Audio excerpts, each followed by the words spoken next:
नमस्कार, मैं रचना शर्मा। चढ़ती कला टाइम टीवी देख रहे सभी दर्शकों का स्वागत करती हूं। आप देख रहे हैं उत्तर प्रदेश के समाचार। मुख्यमंत्री योगी आदित्यनाथ ने पीएम स्वनिधि और स्वयं सहायता समूह ऋण योजना के अंतर्गत लखनऊ से प्रदेश के 11,000 लाभार्थियों के खातों में ऑनलाइन ऋण हस्तांतरित किया। इस अवसर पर मुख्यमंत्री योगी आदित्यनाथ ने कहा कि डबल इंजन की सरकार स्ट्रीट वेंडर्स और गरीबों के साथ सदैव खड़ी है। जो भी स्ट्रीट वेंडर पीएम स्वनिधि योजना के तहत जुड़कर कार्य कर रहे हैं, उनको हम लोग 5 लाख रुपए का सुरक्षा बीमा कवर उपलब्ध करवाएंगे। सीएम योगी ने कहा कि पीएम स्वनिधि और स्वयं सहायता समूह ऋण योजना के अंतर्गत देश में लगभग 15 लाख लाभार्थी अकेले उत्तर प्रदेश से हैं। उन्होंने कहा कि नोएडा की तर्ज पर झांसी बुंदेलखंड औद्योगिक क्षेत्र विकसित होगा। इसके लिए वहां पर लगभग 35,000 एकड़ भूमि को क्रय करने की प्रक्रिया को आगे बढ़ाया जा चुका है। इस मौके पर सीएम योगी आदित्यनाथ ने योजना की तारीफ करते हुए कहा कि सदी की सबसे बड़ी महामारी के दौरान गरीब के लिए, पटरी व्यवसायी के लिए स्वावलंबन का आधार बनी थी प्रधानमंत्री स्वनिधि योजना। आज हम सब यहाँ पर प्रधानमंत्री मोदी जी के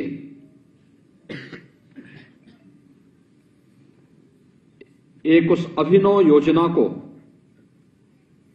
सफलता की एक नई ऊंचाई तक पहुंचाने के लिए एकत्र हुए हैं, जिस योजना ने इस सदी की सबसे बड़ी महामारी के दौरान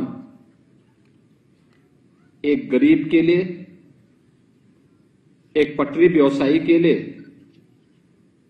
स्वावलंबन का आधार बनी थी, और वह थी प्रधानमंत्री स्वनिधि योजना। मुझे बताते हुए प्रसन्नता है कि देश के अंदर लगभग 15 लाख लाभार्थी अकेले उत्तर प्रदेश दे रहा है।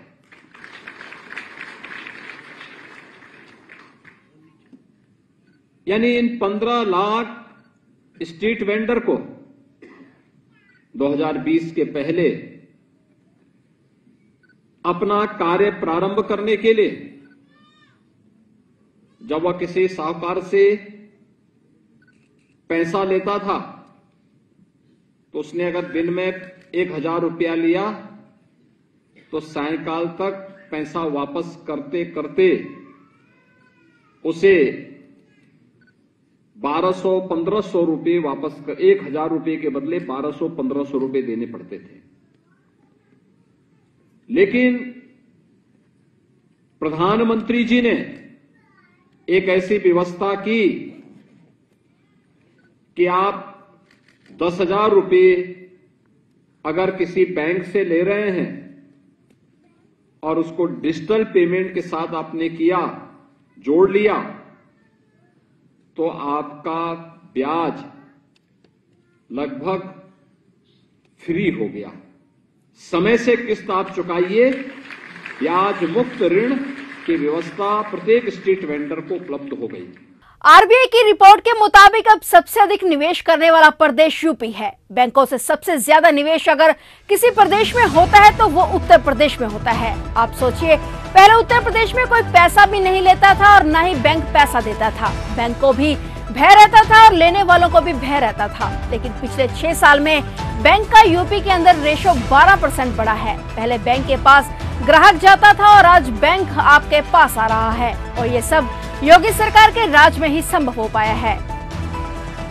नए भारत का नया उत्तर प्रदेश है। नए भारत का यह नया उत्तर प्रदेश आप देख रहे होंगे, आज रिजर्व बैंक की रिपोर्ट आती है तो देश के अंदर सबसे अधिक निवेश करने वाला प्रदेश कोई होता है तो उत्तर प्रदेश होता है। बैंकों से सबसे अधिक धनराशि निवेश पे खर्च होती है तो उत्तर प्रदेश में होती है। बैंकों का पैसा, आप सोचिए, उत्तर प्रदेश में पहले कोई पैसा भी नहीं लेता था, ना बैंक देता था, बैंक को भी भय रहता था और लेने वाले को भी भय रहता था। लेकिन पिछले 6 वर्ष में बैंक का यूपी के अंदर सीडी रेशो 12% बढ़ा है, यानी 44% से बढ़कर के 56% हुआ है। बैंक भी आज, पहले बैंक के पास ग्राहक जाता था, कहता था साहब 5,000 रुपया दे दो,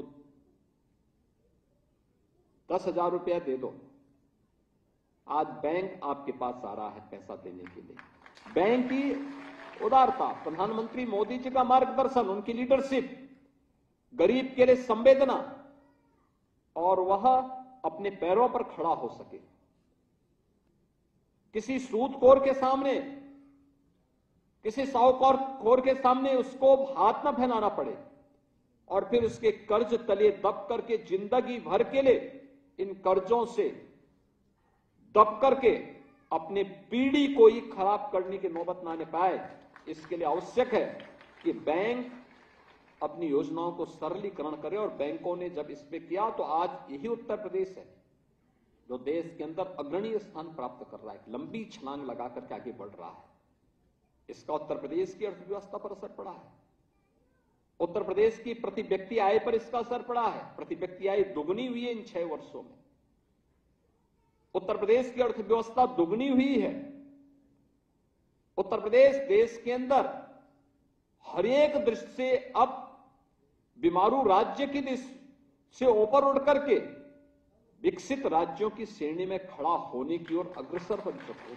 जब से मुख्यमंत्री योगी आदित्यनाथ की सरकार बनी है तब से उत्तर प्रदेश से माफियाओं का सफाया होने लगा है। अकेले माफियाओं का ही नहीं, योगी सरकार ने उत्तर प्रदेश से गंदगी की भी सफाई कर दी है। सरकार माफिया की सफाई के साथ स्वच्छता पर भी काम कर रही है। योगी सरकार के राज में आज नगर विकास विभाग के काम होते नजर आ रहे हैं। उत्तर प्रदेश में सफाई व्यवस्था के पूरे इंतजाम किए हुए हैं। यूपी की सफाई व्यवस्था देखकर बाहर से आए सैलानी भी अब यही कहते हैं कि यूपी में कितनी सफाई है। इस मौके पर सीएम योगी ने भी कहा है कि उत्तर प्रदेश से केवल माफियाओं की नहीं सफाई हुई बल्कि गंदगी की भी सफाई हुई है। उन्होंने कहा कि अब स्ट्रीट वेंडर्स से कोई भी गुंडा टैक्स वसूल नहीं कर सकता। सीएम योगी ने कहा कि स्वच्छता पर भी काम हो रहा है और गुंडे माफियाओं को भी सरकार साफ कर रही है। आज कोई भी आता उत्तर प्रदेश में तो कहता साहब बड़ी सफाई है। हमने कहा केवल उत्तर प्रदेश से अब माफियाओं की सफाई नहीं हुई, गंदगी की भी सफाई हुई है। ये विशेषज्ञता उत्तर प्रदेश ने हासिल की है, हर प्रकार की सफाई, और ये सफाई आवश्यक भी थी।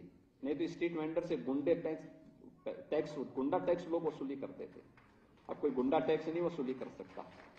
इसलिए सफाई में विशेष ध्यान राज्य सरकार दे रही है। आप सबको मैं इस अवसर पर हृदय से बधाई देता हूं, अपनी शुभ। इस कार्यक्रम का आयोजक है विभागीय मंत्री, विभाग के प्रमुख सचिव और अन्य सभी अधिकारियों को भी हृदय से इस सफलता के लिए धन्यवाद देता हूं कि उन्होंने ढेर सारा कार्य किया है। पिछले 6 वर्ष के अंदर नगर विकास विभाग आज दिखता है। आज कोई भी आता उत्तर प्रदेश में तो कहता साहब बड़ी सफाई है। हमने कहा केवल उत्तर प्रदेश से अब माफियाओं की सफाई नहीं हुई, गंदगी की भी सफाई हुई है। ये विशेषज्ञता उत्तर प्रदेश ने हासिल की है, हर प्रकार की सफाई, और ये सफाई आवश्यक भी थी। नहीं तो स्ट्रीट वेंडर से गुंडा टैक्स लोग वसूली करते थे, अब कोई गुंडा टैक्स नहीं वसूली कर सकता। इसलिए सफाई में विशेष ध्यान राज्य सरकार दे रही। चंद्रयान 3 की चंद्रमा पर सफल लैंडिंग हो गई है। भारत ने ऐसा करके इतिहास रच दिया है। साथ ही 23 अगस्त की तारीख इतिहास के पन्नों में स्वर्ण अक्षरों में दर्ज हो गई है। चंद्रयान 3 के लैंडर मॉड्यूल विक्रम के चंद्रमा पर सुरक्षित और सॉफ्ट लैंडिंग के बाद इसरो प्रमुख एस सोमनाथ ने इसकी घोषणा की। उन्होंने कहा कि भारत चंद्रमा पर है, ये नए भारत का सूर्योदय है। वहीं चंद्रयान 3 की चंद्रमा पर सफल लैंडिंग पर उत्तर प्रदेश में भी जश्न का माहौल है। इस मौके पर मुख्यमंत्री योगी आदित्यनाथ ने भी चंद्रयान 3 की सॉफ्ट लैंडिंग देखी। सीएम योगी आदित्यनाथ ने चंद्रयान 3 की सॉफ्ट लैंडिंग को देखा और बधाई और शुभकामनाएं दी। मुख्यमंत्री योगी आदित्यनाथ ने कहा कि चंद्रयान 3 के सफलतम सॉफ्ट लैंडिंग नए भारत के सामर्थ्य और शक्ति का जोरदार प्रदर्शन है। उन्होंने कहा कि नरेंद्र मोदी प्रधानमंत्री के विजनरी नेतृत्व और मार्गदर्शन ने इसरो के वैज्ञानिकों ने वे कर दिखाया है जो अब तक किसी ने नहीं किया था। चंद्रमा के दक्षिणी ध्रुव में जो दुनिया के लिए संभव था उस पर उतरकर एक असंभव कार्य को करके दिखाया है। सीएम योगी आदित्यनाथ ने इतनी बड़ी सफलता के लिए इसरो के वैज्ञानिकों को भी हृदय से बधाई दी। साथ ही देश और प्रदेशवासियों को हृदय से शुभकामनाएं भी दी। भारत अब चंद्रमा पर है। इससे पहले कोई भी देश चंद्रमा के दक्षिणी ध्रुव तक नहीं पहुंचा है। हमारे वैज्ञानिकों की मेहनत से हम वहां तक पहुंच पाए हैं। भारत का सफल चंद्रमा मिशन अकेले भारत का ही नहीं, यह सफलता पूरी मानवता की है। चंद्रयान 3 के सफलतम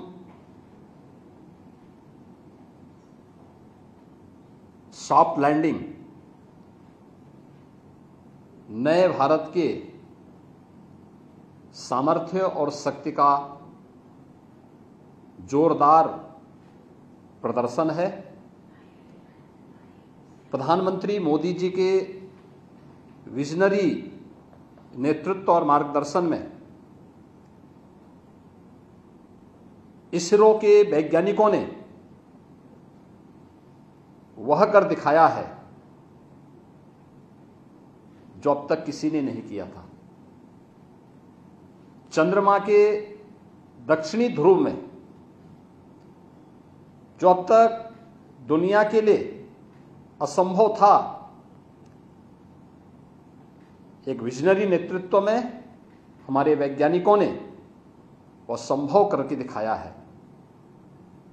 वसुधैव कुटुंबकम के पवित्र भाव के साथ आज की सफलता के लिए इसरो के सभी वैज्ञानिकों को ढेर सारी बधाई और पूरे प्रदेश और देशवासियों को इस सफलता की हृदय से शुभकामनाएं। जय हिंद।